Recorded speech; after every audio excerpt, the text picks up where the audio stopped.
Hello friends, welcome to let's gain again. और आज हम शुरू करेंगे वीके मेहता से ऑब्जेक्टिव्स लगाना। तो हम सबसे पहले शुरू करेंगे ट्रांसफॉर्मर से, और ट्रांसफॉर्मर के हम सारे ऑब्जेक्टिव्स लगाएंगे और फिर धीरे धीरे सारे चैप्टर्स को कंप्लीट करेंगे पूरी वीके मेहता को। तो आज हम ट्रांसफॉर्मर से शुरू करते हैं। वीके मेहता की ऑब्जेक्टिव बुक में ट्रांसफॉर्मर हमारा चैप्टर नंबर 19 है। और चैप्टर मतलब वीके मेहता की पूरी बुक में पहले सबसे कॉन्सेप्ट, फिर कुछ शॉर्ट टाइप क्वेश्चंस दिए हुए हैं, एंड देन फिर ऑब्जेक्टिव्स शुरू है।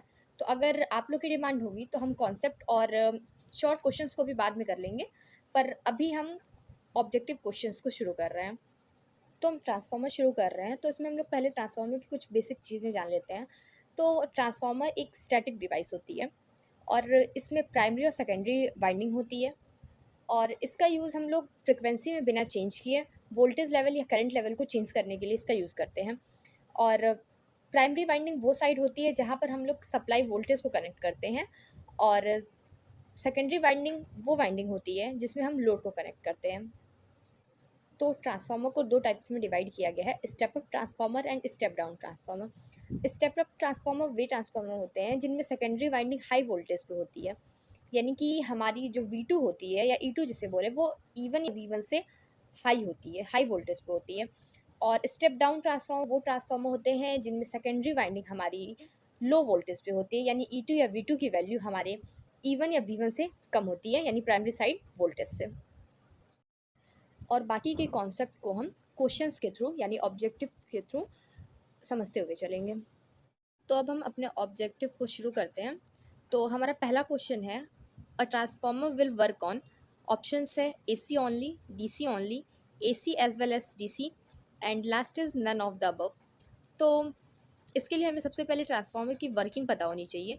तो ट्रांसफार्मर हमारा इलेक्ट्रोमैग्नेटिक इंडक्शन पे वर्क करता है। अब ये क्या है, अगर किसी भी मैग्नेटिक फील्ड में किसी भी कंडक्टर को रखें हम, और वो मैग्नेटिक और सप्लाई देते हैं, और सप्लाई अगर अल्टरनेटिंग हो यानी कि चेंज हो रहा हो फ्लक्स में, या फिर अगर हम कांस्टेंट रखते हुए फ्लक्स को या सप्लाई या करंट को हम अपने कंडक्टर को मूव कराते हैं, यानी कि सप्लाई और कंडक्टर दोनों में से किसी की भी एक सापेक्ष गति होने पर उसमें एक इंड्यूस्ड EMF उत्पन्न होती है, और इंड्यूस्ड EMF से करंट उत्पन्न होती है। सेम यही कॉन्सेप्ट ट्रांसफार्मर में लगता है। ट्रांसफार्मर में म्यूचुअल इंडक्शन के द्वारा प्राइमरी वाइंडिंग से सेकेंडरी वाइंडिंग में भी EMF इंड्यूस्ड होती है। इसके लिए हम लोग सप्लाई देते हैं अल्टरनेटिंग टाइप की, जिससे कि हमारे प्राइमरी वाइंडिंग की जो फ्लक्स है वो अल्टरनेटिंग होने के कारण इसमें एक EMF इंड्यूस्ड होता है, और यही फ्लक्स जब सेकेंडरी वाइंडिंग से लिंक करती है तो वहाँ भी हमें एक EMF मिलता है। तो इस तरह से ये हमारा ट्रांसफार्मर वर्क करता है। तो अब क्वेश्चंस पे हम दोबारा अपने आए तो हम देख सकते हैं कि यहाँ पे ऑप्शन है AC only, DC only, AC as well as DC, and none of the above. तो हम जानते हैं कि इस AC सप्लाई ही एक ऐसी होती है जो अल्टरनेटिंग नेचर की होती है। AC का फुल फॉर्म ही होता है अल्टरनेटिंग करंट। तो इसके लिए हमारा सही ऑप्शन हो जाएगा AC ओनली। तो हमारा नेक्स्ट क्वेश्चन है कि the primary and secondary of a transformer are dash coupled. तो मतलब कैसे कपल्ड होते हैं, इलेक्ट्रिकली कपल्ड होते हैं या मैग्नेटिकली, या इलेक्ट्रिकली और मैग्नेटिकली दोनों, या फिर नन ऑफ द अबव। तो इसका आंसर हम खुद ही देख लेते हैं। जब हम लोग यहाँ पर देखें तो हमारा क्वेश्चन क्या कह रहा है, primary and secondary of transformer, यानी कि प्राइमरी वाइंडिंग और सेकेंडरी वाइंडिंग कैसे एक दूसरे से लिंक होते हैं, इलेक्ट्रिकली या मैग्नेटिकली।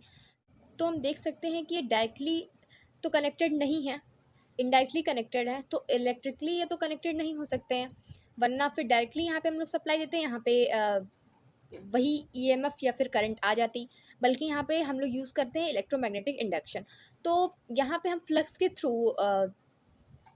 दोनों प्राइमरी और सेकेंडरी वाइंडिंग कनेक्टेड होते हैं, और फ्लक्स है हमारा मैग्नेटिक पार्ट है, यानी प्राइमरी और सेकेंडरी साइड जो होती है वो मैग्नेटिकली एक दूसरे से कनेक्टेड होती है, ना कि डायरेक्टली इलेक्ट्रिकली। तो इसका हम लोग सही आंसर हो जाएगा ओनली मैग्नेटिकली।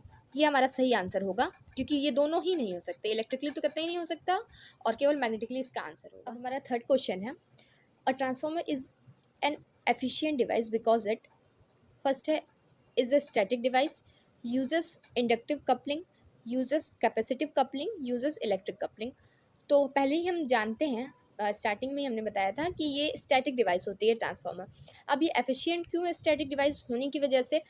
चूँकि इसमें कोई रोटेटिंग पार्ट नहीं होता है, ये स्टैटिक होती है, तो इस वजह से इसमें बहुत ज़्यादा लॉसेस नहीं होते हैं, लॉसेस बहुत कम होते हैं, इसलिए ये एफिशिएंट होती है, एफिशिएंट डिवाइस है। तो हमारा फोर्थ क्वेश्चन है, a transformer transfers electrical energy from primary to secondary usually with change in frequency, power, voltage और टाइम पीरियड। तो हम पहले ही बता चुके हैं कि फ्रीक्वेंसी चेंज नहीं करता है ट्रांसफार्मर, वो केवल वोल्टेज और करंट चेंज करता है। और वोल्टेज और करंट यहाँ पे ऑप्शंस में तो है। और पावर को तो हम जानते हैं कि पावर हमारी होती है, power P is equals to VI। ये तो हो गया हमारा DC के लिए, ठीक। अगर हम AC की बात करें तो हम लोग पावर की वैल्यू हो जाती है VI cos phi। हम लोग इसमें पावर फैक्टर को भी कंसीडर करते हैं। ये हो गया हमारा AC के केस में, ठीक। तो एक चीज़ ये होती है ट्रांसफार्मर में, फ्रीक्वेंसी तो हमारी फिक्स रहती है, इसमें तो कोई डाउट नहीं, फ्रीक्वेंसी फिक्स रहती है। और रहा वोल्टेज और करंट चेंज होता है, बट हम पावर को भी तो कंसीडर कर सकते हैं। तब अगर वोल्टेज भी चेंज हो रही है, करंट भी चेंज हो रही है, तो पावर भी चेंज होगी। बट ऐसा नहीं होता है। वोल्टेज जिस अमाउंट में बढ़ती या घटती है, उसके ठीक अपोजिट करंट घटता या बढ़ता है। जैसे मान लें वोल्टेज अगर बढ़ रहा है, स्टेप अप हो रहा है, तो करंट स्टेप डाउन होगा, करंट की वैल्यू कम होगी। प्राइमरी साइड अगर वोल्टेज की वैल्यू ज़्यादा है तो प्राइमरी साइड करंट की वैल्यू कम होगी। ये अपोजिट होते हैं एक दूसरे के। तो इस तरह से पावर जो कि हमारी वो कांस्टेंट रहेगी, और हमारा जो वोल्टेज होगा वो हमारा चेंज होगा। तो इसका सही आंसर हो जाएगा वोल्टेज। तो next question, the voltage per turn of the primary of a transformer is dash the voltage per turn of the secondary. मतलब और ऑप्शंस देख लेते हैं। ऑप्शंस क्या, मोर देन होता है या लेस देन है, सेम होते हैं या नन ऑफ द अबव। तो हमसे यहाँ पूछा ये जा रहा है कि प्राइमरी साइड की जो टर्न्स होती हैं पर टर्न, यानी कि एक टर्न में, वैसे न कितनी भी टर्न्स हो सकती हैं, बट एक टर्न में जो वोल्टेज होगी वो सेकेंडरी साइड की एक टर्न में वोल्टेज के बराबर होगी। मतलब कहने का ये मतलब है कि अगर हम ऐसे एक ट्रांसफार्मर को ले लें तो एक साइड में कितनी भी टर्न्स होती है, जैसे हम यहाँ पे अगर काउंट करें तो 1 2 3 4 5 6 टर्न्स हैं, ठीक। तो नंबर ऑफ टर्न्स कितनी भी हो सकती है, बट इसके एक टर्न्स में जो EMF की वैल्यू होगी वो इसके एक टर्न में EMF की वैल्यू के इक्वल होती है या नहीं होती है। तो पहले तो हम बता दें कि जो वोल्टेज की वैल्यू होती है वो प्राइमरी या सेकेंडरी साइड, वो नंबर ऑफ टर्न्स पे डिपेंड करती है। जिस साइड में नंबर ऑफ टर्न्स अधिक होते हैं वहाँ की वोल्टेज अधिक होती है, ठीक। तो ओवरऑल देखें तो घटती बढ़ती है, बट हम अगर एक टर्न में बात करें तो एक टर्न में हमारी वोल्टेज सेम होती है, वो चाहे प्राइमरी साइड हो या सेकेंडरी साइड हो। तो हम आ जाते हैं अपने क्वेश्चन पे। तो ये होती है the same as the voltage per turn of the secondary, यानी प्राइमरी और सेकेंडरी की पर टर्न में जो वोल्टेज होती है वो सेम होती है। तो ऑप्शन हो जाएगा थर्ड। तो हमारा फोर्थ क्वेश्चन है, the winding of the transformer with greater number of turns will be. मतलब अगर नंबर ऑफ टर्न्स ज़्यादा हैं, तो अभी भी हमने बताया नंबर ऑफ टर्न्स ज़्यादा हैं, इसका मतलब उस साइड में वोल्टेज ज़्यादा होगी, और जिस साइड की वोल्टेज ज़्यादा वो साइड हमारी हाई वोल्टेज साइड होगी। तो ऑप्शंस में इसका आंसर क्या हो जाएगा, हाई वोल्टेज साइड। बाकी लो वोल्टेज साइड नहीं हो सकती, आइदर हाई और लो वोल्टेज, इसे हम टिक ही नहीं कर सकते, क्योंकि जब हमें क्लियर आंसर पता है तो फिर नन ऑफ द अबव हो ही नहीं सकता। तो हमारा नेक्स्ट क्वेश्चन है, a transformer does not possess test changing property. Options हैं, first impedance, second voltage, third current and fourth power. मतलब ट्रांसफार्मर जो है वो अपनी कार्य करते टाइम यानी वर्किंग के टाइम क्या चीज़ चेंज नहीं करता है। तो पहले सबसे हम जानते हैं फ्रीक्वेंसी चेंज नहीं करता है, बट यहाँ पे फ्रीक्वेंसी का ऑप्शन नहीं है। Option second and third, current end voltage तो चेंज ही करता है, तो इसका कोई वो नहीं हो सकता। इम्पीडेंस जो है वो इसकी वर्किंग पे पहली चीज़ डिपेंड नहीं करता है, ये एक लॉसेज होते हैं, इम्पीडेंस लॉस है, और ये डिपेंड करता है मटेरियल पे।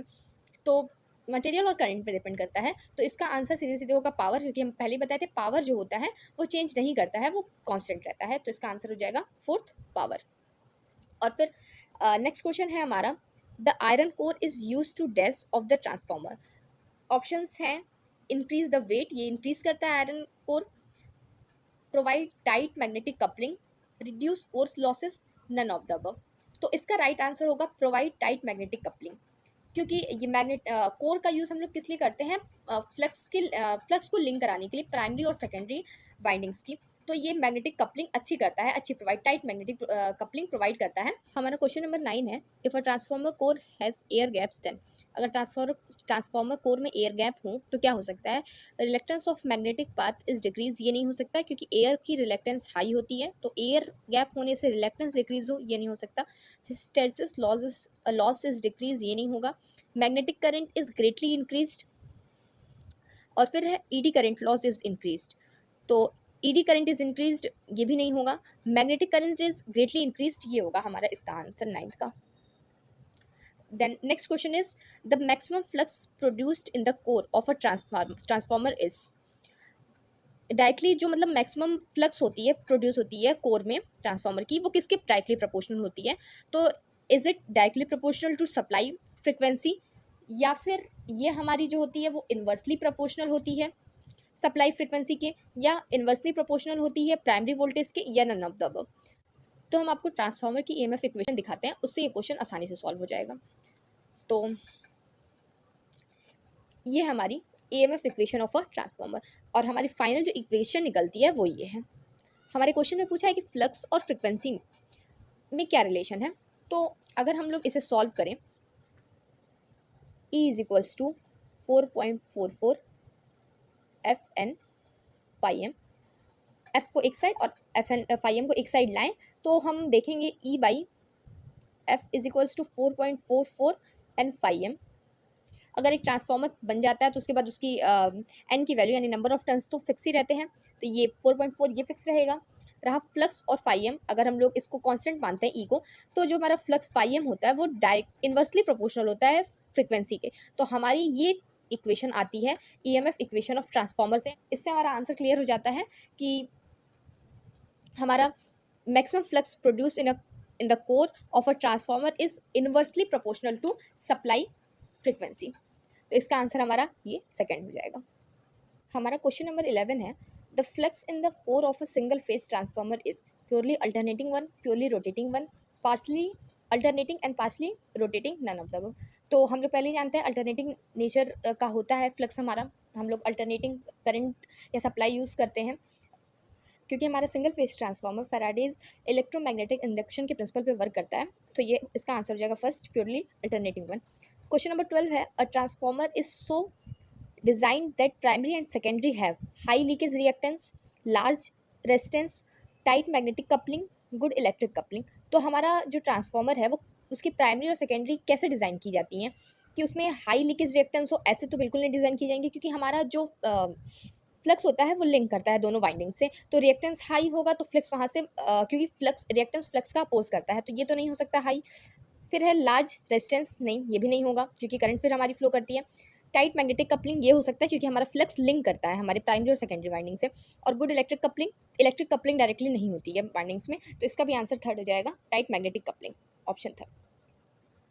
नेक्स्ट क्वेश्चन है when the primary of a transformer is connected to a DC supply. अगर हमारा जो प्राइमरी साइड है ट्रांसफार्मर की, अगर वो डीसी सप्लाई उसको हम देते हैं तो क्या होगा? अब तक हमने जाना कि एसी सप्लाई देते हैं और क्यों देते हैं ये भी, लेकिन डीसी सप्लाई देने पे क्या होगा? ऑप्शंस हैं primary draws small current, primary leakage reactance is increase, core losses are increase, primary में बर्नआउट। तो ऐसा हो सकता है क्या कि मतलब उसमें स्मॉल करंट प्रोड्यूस हो प्राइमरी साइड? ऐसा नहीं हो सकता क्योंकि अल्टरनेटिंग टाइप नहीं है। Primary leakage reactance is increase, primary leakage reactance तो इंक्रीज नहीं होगी इससे। कोर लॉसेज आर इंक्रीज, ये भी नहीं। ऑप्शन फोर्थ इसका आंसर हो जाएगा प्राइमरी में टर्न आउट, क्योंकि हमारा ट्रांसफार्मर हम लोग जानते हैं कि अल्टरनेटिंग सप्लाई पे वर्क करता है, अल्टरनेटिंग करंट पे। तो नेक्स्ट क्वेश्चन है an ideal transformer is one which has no losses and leakage reactance, does not work, has same number of primary and secondary turns, none of the above. तो पहले सबसे जान लेते हैं कि आइडियल ट्रांसफार्मर क्या होता है। आइडियल ट्रांसफार्मर में लॉसेस बिल्कुल नहीं होते हैं, ना ही लीकेज रिएक्टेंस होती है, ना ही लीकेज फ्लक्स होती है। हमारी फ्लक्स जो बनती है, जो कोर से इंडक्टेंस के थ्रू करंट प्रोड्यूस करती है सेकेंडरी वाइंडिंग में, वो दो टाइप्स की होती है, एक म्यूचुअल होती है, एक लीकेज फ्लक्स होती है। म्यूचुअल फ्लक्स वो होती है जो हमारी प्राइमरी और सेकेंडरी दोनों वाइंडिंग से लिंक करती है, और लीकेज फ्लक्स वो होती है जो केवल एक वाइंडिंग में रह जाती है, दूसरे वाइंडिंग में नहीं जा पाती है। तो ये दोनों चीज़ें नहीं होती हैं आइडियल ट्रांसफार्मर में। इसके साथ साथ आइडियल ट्रांसफार्मर की एफिशिएंसी हाई होती है, पावर फैक्टर यूनिटी होता है, बट प्रैक्टिकल वे में आइडियल ट्रांसफार्मर नहीं होता है। तो इस तरह से चारों ऑप्शंस में से हमारा ऑप्शन नंबर फर्स्ट सही होगा। अब हम नेक्स्ट क्वेश्चन पे आ जाते हैं। नेक्स्ट क्वेश्चन हमारा न्यूमेरिकल टाइप है, तो हम लोग इसे सॉल्व करेंगे। तो यहाँ दिया है a low voltage outdoor lighting system uses a transformer that steps 120 volt down to 20 volt for safety, यानी कि ये स्टेप डाउन ट्रांसफॉर्मर है। The equivalent resistance of all low voltage lamp is 9.6 ohm. What is the current in the secondary coil? Assume the transformer is ideal and there are no losses in the line. तो ये हमारा जो transformer है, पहली चीज़ तो वो ideal transformer हम लोग कंसीडर करेंगे, और स्टेप डाउन ट्रांसफॉर्मर है। स्टेप डाउन ट्रांसफॉर्मर है यानी कि इसका प्राइमरी साइड यानी कि प्राइमरी वोल्टेज तो हमें क्या दिया है, given that V1 is equals to 120 volt, V2 is equals to 24 volt, and then the equivalent resistance of all low voltage lamps। तो लो वोल्टेज लैम्प्स हमारी लोड है, और लोड हमेशा सेकेंडरी साइड लगी होती है, तो ये हमारा सेकेंडरी साइड का रेजिस्टेंस हो जाएगा R equivalent is equals to 9.6 ohm. What is the current in the secondary coil? ठीक है, हमें करंट पूछ रहा है सेकेंडरी कॉइल की, I2 हमसे पूछा जा रहा है, I2 question mark, and then हमें निकालना है सेकेंडरी करंट। तो हम जानते हैं, we know that I is equals to V/R, ये हम लोग जानते हैं। ठीक, अब इस फॉर्मूले को अगर हम लोग सेकेंडरी साइड लगाएं तो क्या हो जाएगा, I2 is equals to V2/R equivalent, और ये हमारी R की वैल्यू सेकेंडरी साइड की दी है, इक्विवेलेंट रेजिस्टेंस R की वैल्यू सेकेंडरी साइड की दी हुई है, तो हम लोग इसको यहाँ पे पुट करेंगे। तब I2 की वैल्यू चाहिए, बहुत ईजी है, तुरंत रखेंगे। V2 की वैल्यू 24, R इक्विवेलेंट हमारा 9.6, इसको सॉल्व करने पे हमारा आएगा 2.5 एम्पियर, जो कि हमारा आंसर होगा। तो इसी तरह नेक्स्ट क्वेश्चन हमारा question number 16, in the above question what is the current in the primary coil, यानी कि हमसे पहले पूछा था सेकेंडरी कॉइल में करंट, अब हमारा प्राइमरी कॉइल में करंट हमें बतानी है। सारी चीज़ें वही हैं, बट यहाँ पे हम जानते हैं कि इक्विवेलेंट रेजिस्टेंस प्राइमरी साइड का नहीं दिया हुआ है, तो हम इस फॉर्मूले में रखकर अब सॉल्व नहीं कर सकते हैं। तो अब हम जानते हैं ट्रांसफॉर्मर रेशियो, जो कि होता है V2/V1, इसी को लिख सकते हैं N2/N1, और इसी को लिखा जा सकता है I1/I2 is equals to K, और ये क्या हमारा होता है, ट्रांसफॉर्मर रेशियो। तो V2 और V1 दोनों की वैल्यू पता है, हम K निकाल लेंगे, और यानी V2/V1 is equals to K, यहाँ से हम लोग K की वैल्यू निकाल लेंगे, और K की वैल्यू निकालने के बाद I1/I2 is equals to K, ये हमारा दूसरा फॉर्मूला बनेगा, जिसमें कि हमें I2 की वैल्यू ऑलरेडी पता है, K की वैल्यू पता चल चुकी होगी, तो हम लोग I1 यानी कि जो हमारा क्वेश्चन पूछा उसे हम निकाल लेंगे। चलिए देखते हैं इसको हम कैसे सॉल्व करते हैं। V2 की वैल्यू रखते हैं हम लोग 24, V1 की value 120 is equals to K। इस तरह से इसको सॉल्व करने पे हमारी K की वैल्यू आएगी 0.2। ठीक, हमारी K की वैल्यू आ गई। अब हम लोग उस फॉर्मूले को लेते हैं, I1/I2 is equals to K। I की वैल्यू हमको पता है, I1 की नहीं पता, I1 की हमें निकालें, I2 की वैल्यू पता है हमें, कितनी है 2.5 इज इक्वल्स टू 0.2, तो I1 आ जाएगा हमारा 2.5 इंटू 0.2, और इसको इंटू करने पे हमारा आएगा 0.5 एम्पियर। तो ये हमारा आ जाएगा सेकंड आंसर इसका।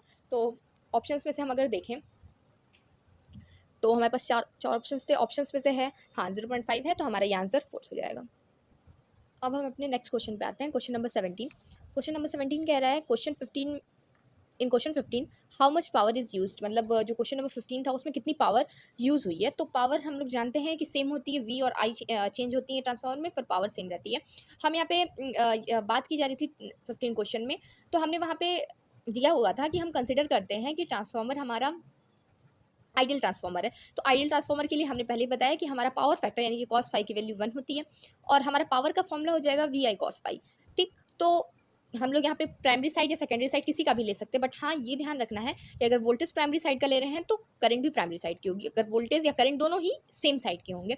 तो पावर की वैल्यू हम प्राइमरी साइड की ले लेते हैं, वोल्टेज की वैल्यू पुट कर देते हैं हम यहाँ से, उसके बाद करंट की वैल्यू पुट कर देते हैं, I1 जो कि हमने निकाला था 0.5 एम्पियर, ऐसे पुट कर देते हैं, और इसकी वैल्यू 1, तो इसे सॉल्व करने पे हमारा 60 वॉट आया। तो इस तरह से क्वेश्चन 17 का ऑप्शन थर्ड हमारा 60 वॉट ये सही होगा। तो अब हम अपने नेक्स्ट क्वेश्चन की ओर बढ़ते हैं, क्वेश्चन 18। तो क्वेश्चन 18 क्या कह रहा है, a transformer has an efficiency of 80% and works at 100 volt 4 kilowatt, if the secondary voltage is 240 volt, find the primary current. ठीक है, हमें प्राइमरी करंट निकालनी है। तो अब हमारे क्वेश्चन नंबर 18 में जो भी चीज़ें दी हुई हैं हम उसे नोट डाउन कर लेते हैं। क्या दिया हुआ है यहाँ पे, सबसे पहले दी हुई है एफिशिएंसी ट्रांसफार्मर की, ट्रांसफार्मर की एफिशिएंसी को ऐसे डिनोट करते हैं 80%, यानी कि 80/100 इज इक्वल्स टू 0.8, ये हमारी एफिशिएंसी हो गई। उसके बाद हमारा क्या है, ये वर्क करता है 100 वोल्ट पे, यानी कि V1 दिया हुआ है ये प्राइमरी वोल्ट। ये और क्या है, 4 किलोवाट पे वर्क करता है, यानी कि हमारी पावर हो गई ये 4 किलोवाट। और इस यहाँ पे लिखा गया है कि ये इतने पावर पे वर्क करता है, तो हमारी ये इनपुट पावर हो गई। और फिर यहाँ पे दिया गया है सेकेंडरी वोल्टेज मीन्स V2, तो यहाँ पे V2 हो जाएगा हमारा 240 वोल्ट। अब हमसे पूछा क्या जा रहा है यहाँ पे, फाइंड द प्राइमरी करंट, तो प्राइमरी करंट पूछा जा रहा है I1। तो जैसे कि हम लोग जानते हैं वी नो दैट कि इनपुट पावर, या फिर पावर ही बोले तो पावर, इनपुट पावर इसलिए बोला जा रहा है कि यहाँ पे प्राइमरी साइड की करंट और वोल्टेज को लिया जाएगा। I1 V1 cos फाई होगी। यहाँ पे जो कि हमारा जो लोड है उसकी पावर, उसके पावर फैक्टर को बताया नहीं गया है, तो हम यहाँ पे कंसिडर करेंगे, here we consider that cos phi is equals to 1। Unity power factor को हम कंसिडर करेंगे क्योंकि यहाँ पे हमारे लोड की पावर फैक्टर नहीं दी गई है। ठीक, तो हम लोग I1, तो हमें हमारी इनपुट पावर भी यहाँ गिवन है, V1 भी हमारा गिवन है, cos फाई हमें पता ही है, हमने कंसिडर किया, हमें अपनी निकालना क्या है I1, तो इस फॉर्मूले से निकल जाएगा। तो यहाँ से I1 के लिए फॉर्मूला क्या हो जाएगा, input power upon V1 cos phi. तो इनपुट पावर हमारी इसकी वैल्यू कितनी है, 4 किलोवाट है, तो 4 इंटू 1000 इसको वाट में चेंज कर लेंगे। फिर क्या है V1 की वैल्यू हमारी दी हुई है 100 वोल्ट, तो 100 इंटू कॉस फाई की वैल्यू 1, इसको सॉल्व कर लेंगे, हमारा डायरेक्ट आंसर आ जाएगा 40 एम्पियर। तो ये हमारा इसका आंसर है। हम लोग देख लेते हैं हमारे ऑप्शंस क्या क्या हैं क्वेश्चन नंबर 18 के। तो क्वेश्चन नंबर 18 40, 30, 20 और 10, हमारा क्या है 40, तो हमारा ऑप्शन नंबर सेकंड करेक्ट होगा। इसके बाद नेक्स्ट क्वेश्चन देख लेते हैं। नेक्स्ट क्वेश्चन क्या कह रहा है, in the above question that is what is the secondary current, मतलब यहाँ पहले सबसे हमसे I1 पूछा है, अब क्वेश्चन नंबर 19 में हमसे I2 पूछ रहा है, तो अब I2 कैसे निकालेंगे। क्वेश्चन नंबर 19 यहाँ पूछा जा रहा है I2 is equals to question mark. तो जैसे कि हमने यहाँ पे डायरेक्ट फॉर्मूला ये लगा करके I1 की वैल्यू निकाल ली, पर यहाँ पे I2 नहीं निकाला जा सकता है क्योंकि हमें आउटपुट पावर नहीं पता है। यहाँ पे पावर की वैल्यू सेम नहीं होगी, इनपुट पावर और आउटपुट पावर की वैल्यू अलग होगी क्योंकि लॉसेस की वजह से पावर की वैल्यू चेंज हो जाती है। आइडियल ट्रांसफार्मर में पावर की वैल्यू सेम रहती है। तो अब देखें I2 के लिए हमें सबसे पहले फॉर्मूला तो हम यही यूज़ करेंगे, बट हमें आउटपुट पावर पता होना चाहिए। आउटपुट पावर के लिए हम देख रहे हैं यहाँ पे एफिशिएंसी के लिए हमें एफिशिएंसी की वैल्यू दी गई है, तो क्वेश्चन में कहीं ना कहीं इसका यूज़ भी ज़रूर होगा। तो हम जानते हैं कि efficiency is equals to output power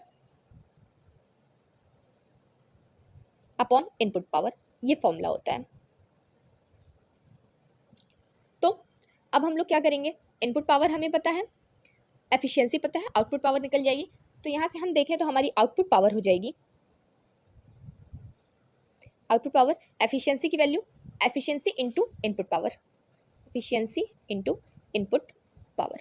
तो एफिशिएंसी 0.8, इनपुट पावर हमारा क्या है, इनपुट पावर हमारा 4 किलोवाट यानी 4000 ही हो जाएगा। तो हमारे आउटपुट पावर की वैल्यू क्या आई, output power is equals to 0.8 into 4000। ठीक, और अब हम लोग जो हमने पहले फॉर्मूला यूज़ किया था, output power is equals to V2 I2 cos phi को हमने पहले ही कंसिडर किया है 1, तो इसकी वैल्यू 1 हो जाएगी। V2 की वैल्यू हमारी थी 240 वोल्ट, तो हम लोग इसे पुट करेंगे यहाँ पे 240 वोल्ट। और I2 की वैल्यू हमें निकालनी है, यहाँ पे V2 की वैल्यू 240 वोल्ट, I2 और cos फाई की वैल्यू 1, और हमारी आउटपुट पावर की वैल्यू 0.8 इंटू 4000। तो अब I2 की वैल्यू हम लोग निकाल लेंगे, I2 is equals to 0.8 into 4000 upon 240, 0 से 0 कैंसिल, और बाई 24, जिसकी वैल्यू आएगी हमारी 13.33 एम्पियर। तो यहाँ पे हमारा ये इसका आंसर हो जाएगा। तो अब हम ऑप्शंस में अपने देख लेते हैं आंसर, ये आंसर दिया है या नहीं दिया है। तो क्या है क्वेश्चन नंबर 19? हाँ, फोर्थ ऑप्शन हमारा करेक्ट होगा इसका। धीरे धीरे प्रैक्टिस करने से स्पीड फास्ट होगी। तो नेक्स्ट क्वेश्चन है हमारा क्वेश्चन नंबर 20। क्या बोल रहा है ये? 2000/200 volt 20 kVA ideal transformer has 66 turns in the secondary. The number of primary turns is, तो हमसे यहाँ पे प्राइमरी टर्न्स के नंबर्स पूछ रहा है, कितने टर्न्स हैं प्राइमरी में। सेकेंडरी में बताया गया है, इन्होंने बताया है कि 66 टर्न्स हैं और हमें रेशियो दी हुई है 2000/200 और 20 kVA का हमारा ये ट्रांसफॉर्मर है। तो क्वेश्चन नंबर 20, सबसे पहले हम जानते हैं कि भले ही दोनों साइड की वोल्टेज अलग हो पर टर्न में जो वोल्टेज होती है वो सेम होती है। तो अगर देखा जाए पर टर्न में अगर हम लोग प्राइमरी साइड की वोल्टेज निकाल लें सेकेंडरी साइड की, तो प्राइमरी साइड की अपने आप पता चल जाएगी। तो अगर हम देखें सेकेंडरी साइड की वोल्टेज क्या होगी पर टर्न में, तो पर turn voltage in secondary side, in secondary side ये क्या कैसे पता करेंगे? हमारी टोटल वोल्टेज सेकेंडरी साइड की 200 वोल्ट है और टर्न्स हमारे 66 दिए हैं। तो अगर हम 200 को 66 से डिवाइड कर देंगे तो हमारी पर टर्न में वोल्टेज का पता चल जाएगा। तो कर देते हैं, इसकी वैल्यू हो जाएगी 3.03। हम इसे डिवाइड करेंगे तो हमारी ये वैल्यू आएगी। तो हमारी पर टर्न में हमें वोल्टेज पता चल गई 3.03। अब हमसे पूछा क्या जा रहा है कि हमारा अगर हम देखें प्राइमरी टर्न्स कितने हैं, नंबर ऑफ टर्न्स हैं पर कितने हैं प्राइमरी साइड। तो प्राइमरी साइड की वोल्टेज हमें पता है, प्राइमरी साइड की वोल्टेज V1 जो है वो हमारी है 2000 वोल्ट और हमें पता करने हैं नंबर ऑफ टर्न्स। तो हमें पता है कि पर टर्न में वोल्टेज सेकेंडरी साइड 3.03 वोल्ट है, ये वैल्यू सेम होगी प्राइमरी साइड भी। तो प्राइमरी साइड में भी पर टर्न वोल्टेज 3.03 होगा। यानी अगर हम लोग number of turn and primary side पता करना है तो V1/3.03 इसे डिवाइड कर दें, क्योंकि ये क्या है पर टर्न वोल्टेज है और पर टर्न में वोल्टेज वो प्राइमरी हो या सेकेंडरी हो सेम होते हैं, ये बात हम लोग जानते हैं। तो अब इसको डिवाइड कर देते हैं 2000 डिवाइड बाई 3.03। तो अब हम इसको डिवाइड करेंगे तो हमारा आंसर आ जाएगा 660.06। तो हम जानते हैं कि कभी भी नंबर ऑफ टर्न्स तो पॉइंट में नहीं हो सकते हैं, तो हम इसे राउंड ऑफ करेंगे तो इसकी वैल्यू नियर अबाउट 660 आ जाएगी। तो ये हमारा आंसर होगा। अब हम देखते हैं कि आंसर हमारा क्या दिया हुआ है। क्वेश्चन नंबर 20 660 ऑप्शन में है, तो ऑप्शन सेकंड हमारा करेक्ट होगा। तो हम अब क्वेश्चन नंबर 21 देखें तो यहाँ पे कहा जा रहा है in the above question what is the full load secondary current, यानी कि इसी क्वेश्चन में हमसे पूछा जा रहा है कि फुल लोड सेकेंडरी करंट यानी कि I2 की वैल्यू क्या है। ये हमारा क्वेश्चन नंबर 21 है। क्वेश्चन नंबर 21 में I2 की वैल्यू तो हम यहाँ पे देख सकते हैं, यहाँ पे वैल्यू क्या दी हुई है V2 V1 जो वैल्यू दी हुई है लिख लेते हैं। V2 हमारा है 2000 वोल्ट, V1 है हमारा 200 वोल्ट। अब हम I2 की वैल्यू डायरेक्टली निकाल सकते हैं। तो हमारी KVA रेटिंग कितनी दी हुई थी 20,000, ठीक 1000 और I2 है तो हम लोग रखेंगे V2 की वैल्यू। एक मिनट, यहाँ पे ये चीज़ गड़बड़ हुई है। V2 यहाँ पे हमारा होगा 200 एंड V1 हमारा होगा 2000। तो अब हम यहाँ से V2 की वैल्यू रखें तो उसकी वैल्यू आएगी 200 और इसकी वैल्यू आ जाएगी 100 एम्पियर। तो हम अपना ऑप्शंस चेक कर लेते हैं क्या आंसर आ रहा है। तो हाँ, हमारे ऑप्शन में 100 है तो हमारा ऑप्शन 4 सही हो जाएगा, ठीक। तो अब नेक्स्ट क्वेश्चन की ओर चलते हैं। Question number 22। क्वेश्चन नंबर 22 में क्या कह रहा है कि इन क्वेश्चन नंबर 20 यानी कि इसी क्वेश्चन में पूछा जा रहा है what is the full load primary current. यहाँ सेकेंडरी करंट पूछा गया था, यहाँ प्राइमरी करंट पूछा जा रहा है। सेम वही चीज़ है, सेम वही प्रोसेस होगा। तो कर देते हैं हम I1 is equals to question mark, ठीक। सेम चीज़ें हमारी दी हुई हैं, KVA रेटिंग से हम लोग निकालेंगे। तो I1 के लिए KVA रेटिंग हम लोग ऊपर लिखते हैं 2000 हो गई और नीचे हमारा V1 की वैल्यू 2000 है। तो इसे पुट करते हैं तो इसकी वैल्यू हो जाएगी 10 एम्पियर। तो अब हम लोग ऑप्शंस में देख लेते हैं हमारा 10 एम्पियर है या नहीं है। तो 10 एम्पियर हाँ हमारे ऑप्शन में है, तो हमारा ऑप्शन नंबर 10 थर्ड सही हो जाएगा 22 का। तो हमारे नेक्स्ट क्वेश्चन में कहा जा रहा है question number 23 the no load ratio of a 50 hertz single phase transformer is 6000/250 volt. The maximum flux in the core is 0.06 weber. What is the number of primary turns, ठीक। तो सबसे पहले question number 23, तो जो भी चीज़ें दी हुई हैं हम उसे लिख लेते हैं। तो फ्रीक्वेंसी दी हुई है हमारी 50 हर्ट्ज और फिर सिंगल फेज ट्रांसफॉर्मर 6000/250 यानी कि हमारा V1 दिया हुआ है 6000 और V2 दिया हुआ है 250। The maximum flux in the core is 0.06 weber, यानी मैक्सिमम फ्लक्स यानी कि 5m की वैल्यू हमारी यहाँ पे दी हुई है 0.06 वेबर। ठीक, तो हमसे यहाँ पूछा क्या जा रहा है कि what is the number of primary turns, wow, मतलब N1 की वैल्यू हमसे पूछी जा रही है। तो N1 हमें निकालना है। तो ट्रांसफार्मर की EMF इक्वेशन प्राइमरी साइड के लिए देखें तो होती है 4.44 FN फाई है। ये सारी चीज़ें हमारी दी हुई हैं। N1 की वैल्यू हमें निकालनी है, तो N1 हो जाएगा हमारा E1 बाई 4.44 इंटू फ्रिक्वेंसी हमारी हो जाएगी 50 हर्ट्स, फाई एम हमारा 0.06 दिया हुआ है। इवन की भी वैल्यू हम लोग नहीं, इवन की वैल्यू, हाँ इवन की वैल्यू V1 की इक्वल होगी, तो इसकी वैल्यू हम लोग पुट कर देते हैं 6000। तो इसको सॉल्व करने पे हमारा आंसर आएगा 6000 बाई 13.32, इसकी वैल्यू होगी 450.45। तो अब नंबर ऑफ टन्स है, तो ये आंसर हो जाएगा 450। तो देखते हैं हमारा 23 क्वेश्चन नंबर 450 हमारा ऑप्शन में है, तो ऑप्शन नंबर फर्स्ट हमारा करेक्ट हो जाएगा। तो अब हम नेक्स्ट क्वेश्चन नंबर 24 देखते हैं। तो क्वेश्चन नंबर 24 में क्या कह रहा है, in the above question what is the number of secondary turns. तो यहाँ पे हमसे N2 की वैल्यू पूछी जा रही है, सेम क्वेश्चन जैसे कि हमने पहले लगाया। तो अब इसे सॉल्व कर लेते हैं। तो हमारा हो जाएगा E2 is equals to 4.44 FN phi m. ठीक, N2 is equals to E2 की वैल्यू हमारी दी हुई 250 डिवाइड बाई F की वैल्यू हमारी दी हुई है 50 हर्ट्ज और फाई की वैल्यू हमारी दी हुई है 0.06 वेबर और इंटू 4.44। इसे सॉल्व करेंगे नीचे तो आएगा 250 बाई 13.32 और इसे डिवाइड करने पे हमारा आएगा 18.76। इसे राउंड ऑफ करेंगे, अगर ये 5 से कम होता तो 18 रहता, लेकिन राउंड ऑफ करेंगे अब तो ये आ जाएगा 19। तो अब देख लेते हैं हमारा आंसर क्या दिया हुआ है ऊपर। यहाँ ऑप्शन में 19 है, तो हमारा ऑप्शन सेकंड सही हो जाएगा क्वेश्चन नंबर 24 का। अब चलते हैं क्वेश्चन नंबर 25 की ओर। तो क्वेश्चन नंबर 25 में कहा जा रहा है कि a 20 turn iron core inductor is connected to a 100 volt 50 hertz source, the maximum flux density in the core is 1 weber per metre square, the cross section area of the core is, यानी cross section area पूछा जा रहा है core का। तो क्या क्या यहाँ दिया हुआ है, 20 टन आयरन कोर इंडक्टर, यानी कि N की वैल्यू यहाँ पे दी हुई है 20, फिर क्या है कनेक्टेड टू अ 100 वोल्ट, यानी कि V की वैल्यू 100 वोल्ट है और फ्रिक्वेंसी यहाँ पे दी हुई है 50 hertz, the maximum flux density यानी कि B की वैल्यू यहाँ पे दी हुई है 1 वेबर पर मीटर स्क्वायर। तो हमसे क्रॉस सेक्शन एरिया पूछा जा रहा है A। तो हम यहाँ से सबसे पहले V की वैल्यू दी हुई है तो फाई की वैल्यू निकाल लेते हैं। तो हम फाई की वैल्यू कैसे निकालेंगे, हम फॉर्मूला जानते हैं, E is equals to 4.44 FN phi m. तो यहाँ से फाई एम हमारा हो जाएगा E बाई 4.44 FN। तो अब हम जानते हैं हमारी E की वैल्यू दी हुई है, F और N की भी वैल्यू दी हुई है, तो हम पुट कर लेते हैं।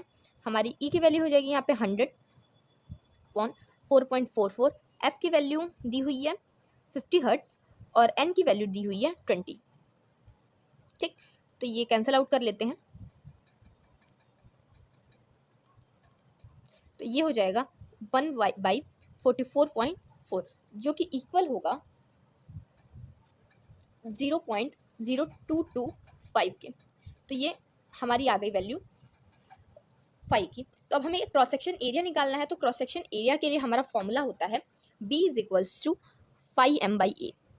ठीक, तो फाई एम की वैल्यू 0.0225 दी हुई है, एरिया हमें निकालना है, एरिया यहाँ जाएगा B यहाँ आएगा, B की वैल्यू हमारी दी हुई है 1 वेबर पर मीटर स्क्वायर, तो B की वैल्यू हम लोग रखेंगे 1, तो इसका आंसर आ जाएगा 0.0225 मीटर स्क्वायर जो कि होगी A की वैल्यू। तो ये हमारा हो जाएगा आंसर। तो अब हम देख लेते हैं ऑप्शन में हमारा, तो ऑप्शन में हमारा सही होगा question option number 4 0.0225 metre square. तो हमारा ऑप्शन नंबर 4 सही होगा। इसी के साथ हम यहाँ पर 25 क्वेश्चंस करके इस वीडियो को यहीं ख़त्म करते हैं। इस क्वेश्चन से इस वीडियो से रिलेटेड जो भी क्वेरी होगी आपकी वो आप कमेंट सेक्शन में हमसे पूछिएगा, हम ज़रूर रिप्लाई करेंगे और आगे के क्वेश्चन नेक्स्ट वीडियो में।